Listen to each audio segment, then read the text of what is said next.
Made in Hollywood. The dramatic thriller Conclave, starring Ralph Fiennes, is made in Hollywood. Well, I was hooked by the screenplay. It was a page-turner, and the character of Lawrence, he is central to the story.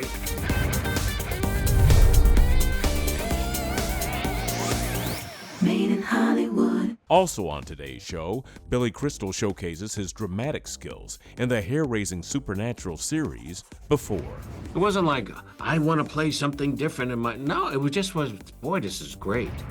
Plus, the horror thriller Don't Move features Kelsey Asbill. Manuel Garcia Rufo returns for season 3 of the legal drama series, The Lincoln Lawyer.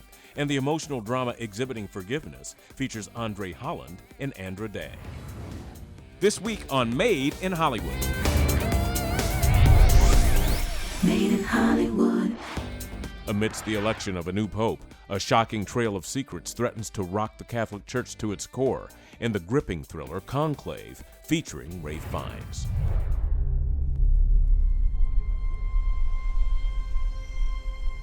The Pope is dead. The throne is vacant. Well, I was hooked by the screenplay. It was a page-turner, and the character of Lawrence, he is central to the story as a witness, as a man with complex feelings of inner turmoil, inner contradiction. What happened? They say a heart attack. He's suddenly a man thrown almost reluctantly into running a conclave. Well gotten, Lawrence. It seems the responsibility for the conclave falls upon you. I was really drawn to this movie because it dealt with the question of doubt, and I was able to sort of visualize the interior journey that Ralph Fiennes' character is going through, which is a journey of doubt, a crisis of faith. The supervision of this election. This is a duty I never thought I'd have to perform. It was my opportunity to make a political thriller, and very much inspired by the Pakula movies from the 70s, All the President's Men, Parallax View, those movies, how they play with dark and light and shadow and color and a pace of editing and a precision was really a sort of a northern star for us. They are sequestered, and they must be shielded from all news that may influence their judgment. You understand? Having a Catholic upbringing, although no longer practicing Catholic, it provoked a massive sort of retrospective, yes, I must unearth all those bits of my mother taking me to First Communion and talking to me about the teachings of Jesus, and all the stuff that was somehow back in my childhood had to be brought right forward and to be used as a source of, I guess, research or something on which to think about. No sane man would want the papacy. The men who are dangerous are the ones who do want it. Well, you're going to get a wonderful insight into the workings of the Vatican. You have a central set, which is incredibly cinematic, which is a recreation of the Sistine Chapel. And it looks phenomenal. It's a set. We can't shoot in the real Sistine Chapel. It's one of the great wonders of the world. It's been recreated brilliantly by the people who've made the set and by the special effects or visual effects crew to finish it on film. But that sort of scale is extraordinary to have. You will fail to appreciate it on a small screen. You should be careful, Thomas. This is a conclave, Aldo. It's not a war. It is a war, and you have to commit to a side. There's something about the Vatican and other big locations. We shot in the palace at Caserta outside Naples, various locations in and around Rome, where Edward found other locations to create this sense of scale. It's the Vatican, I mean, you look across at St. Peter's, this huge church, all the buildings around it.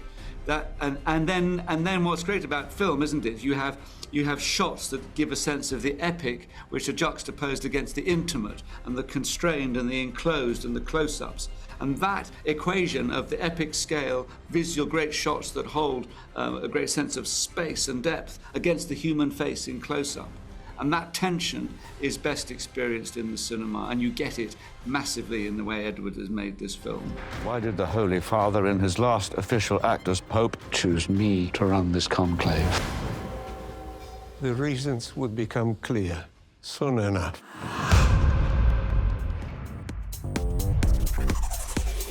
Now available on your home screen. After being injected with a paralytic agent, a grieving woman is thrust into a desperate fight for survival in the horror thriller Don't Move, starring Kelsey Asbill.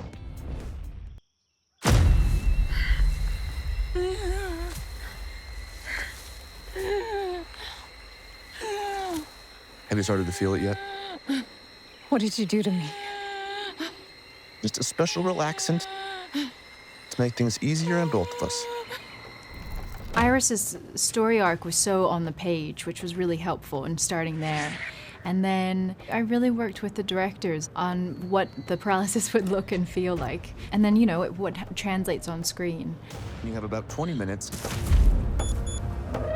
before you're completely paralyzed. I thought of him as a real chameleon. Like, I tried to make him a better actor than I am. Like, that he can really transform and put on a new mask for every new person that he comes in contact with, whether it's her or the guy in the cabin or the police officer, that he truly tries to sort of become a different person for them. And that's why you don't quite know what his name is, because he could have a few. And just before everything shuts down on you, your voice.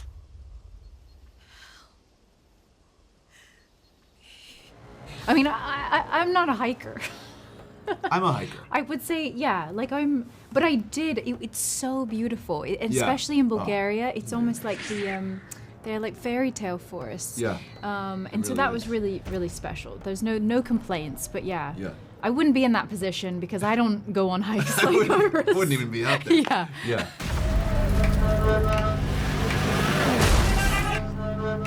The difficult, I think, was the big fight in the cabin. There was like a long sequence and sort of mapping out the whole thing, and there was one big fight in that, which really took us a while to really map out. Unlike the fight in the car, which was very contained, and us, like the cabin was like a lot of prop pieces. There's fire gets involved, so it was a much more kind of I don't want to say tedious, but like a longer term of just a lot more to figure out. And to sort of maintain the stamina of shooting that whole sequence was a challenge. Yeah.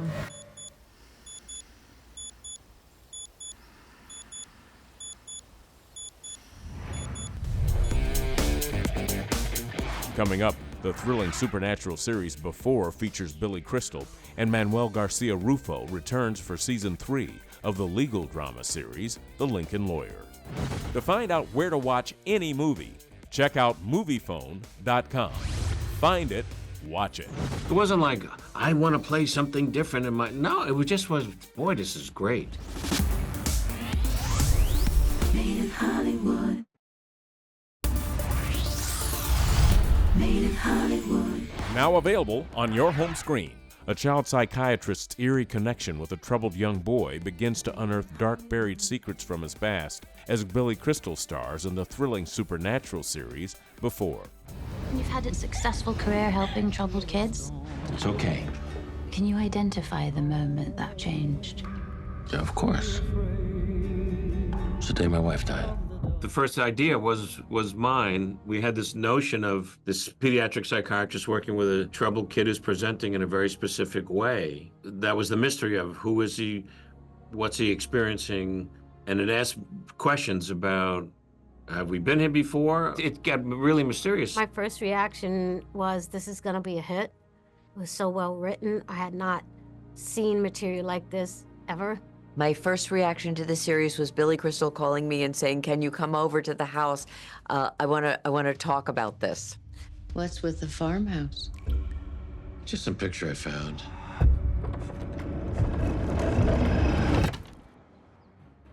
Noah on screen is scary, and all the things that he sees and does is scary. But I wouldn't say I did get scared by it, because that's movie magic. Your parents must be really worried about you. Do you know where you live? It was my first bloster. It wasn't like, I want to play something different in my... No, it was, boy, this is great. I've been acting a long time, and I've done different things. I have a game for you. Put your block right in the middle. Now you say something that makes you mad. people who do bad things. Always wanted to work with Billy, and I always knew somewhere, sometime I would work with him. And this was the one. What kind of bad things? You know what you did. In any job you approach, you should approach it at the highest level and be professional, and be prompt, and be prepared. And to see Billy Crystal is all of that and more. It was just wonderful. He was just incredibly supportive.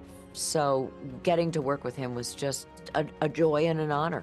When I would get frustrated or something and I would drop an F-bomb. He had to pay me $1. And he kept saying, "You're never gonna pay me." And then right at the end of the show, he paid me, how much was it, $20? $20. $20. 20 F-bombs.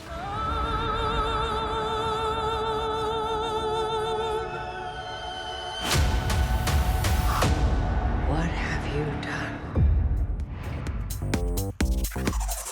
Now available on your home screen, an idealist running a law practice out of the back seat of his car investigates the murder of a former client in Season 3 of the legal drama series, The Lincoln Lawyer, starring Manuel Garcia Rufo.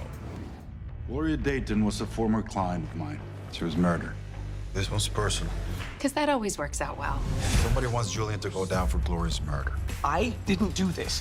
Why do so many people want to take a swing at that face? What can I say? I inspire strong emotion. We finished second season with discovering his friend Gloria Dayton being, murdered. And I think because of that, the stakes are a lot higher. At the end of season 2, he's kind of trying to find his equilibrium again when he's once again thrown for a loop by the discovery that his longtime client and somebody that he really cared about, Glory Days, is dead. Who is that guy? There's some ex-cop who hates me. Did they just take a number? Somebody's gonna end up dead because of you. Mic drop. You know, Michael has a say in everything. Michael's a great partner on this show, and it's really been one of the great professional and personal experiences of my life to work with him. He's incredibly collaborative. You know, it can be a little daunting to tackle adapting a series of books and have the author of those books be involved, because sometimes authors don't always appreciate what Hollywood does with their work.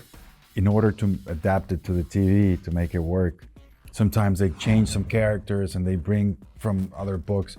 So I prefer to first do this, shoot the season, read the scripts. So I think it's better to, focus on the scripts of the TV, and then for fun, I'll read the book. We are walking into some very dangerous territory here.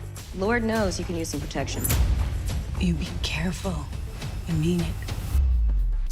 Why did we cast Manuel? Because he made the character his own, even in the audition. It was this kind of kismet moment. We were very focused on the character in the books is Latino American, and we were very focused on honoring that. And we looked at many different possibilities for this character. And right from kind of the audition tape, he just became the character. Can you imagine? I'm a guy from Mexico, from this, from Jalisco, playing a lawyer in Los Angeles and being a very successful show is just, I don't know, I'm very grateful and thankful. I'm gonna find who did this. I'm gonna find him and I'm gonna bury him.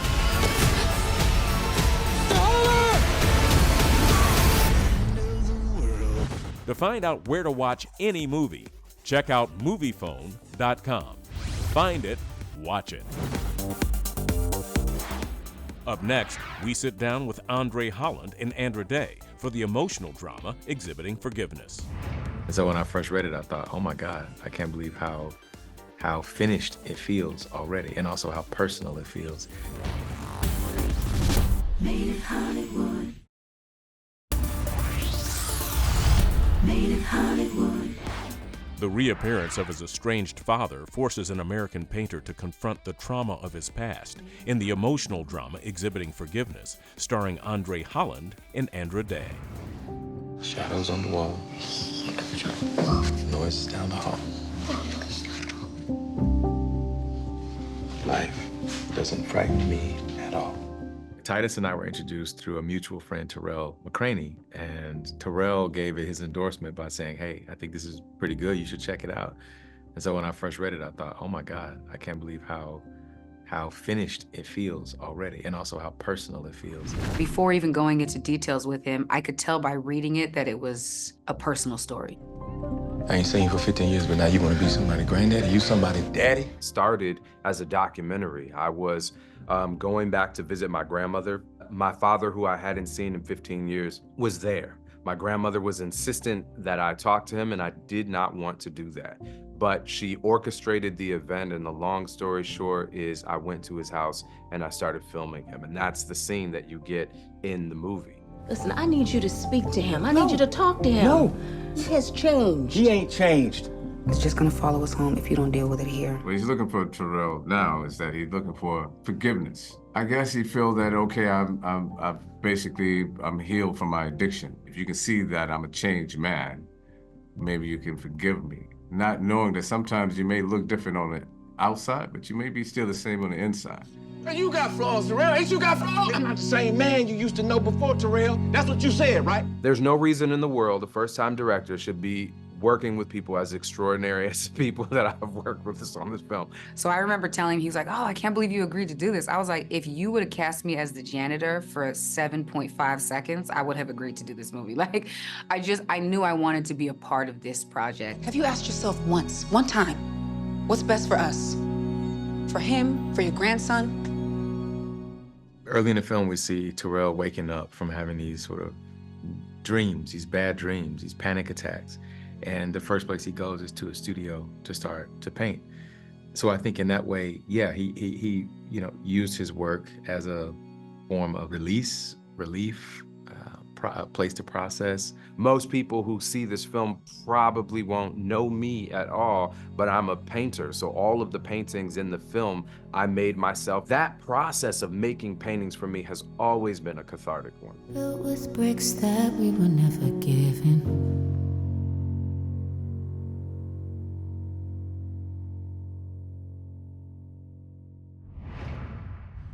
Stay tuned, there's more coming up on Made in Hollywood. Made in Hollywood. Thanks for watching Made in Hollywood, powered by MoviePhone. For more behind-the-screen content, check out MoviePhone.com.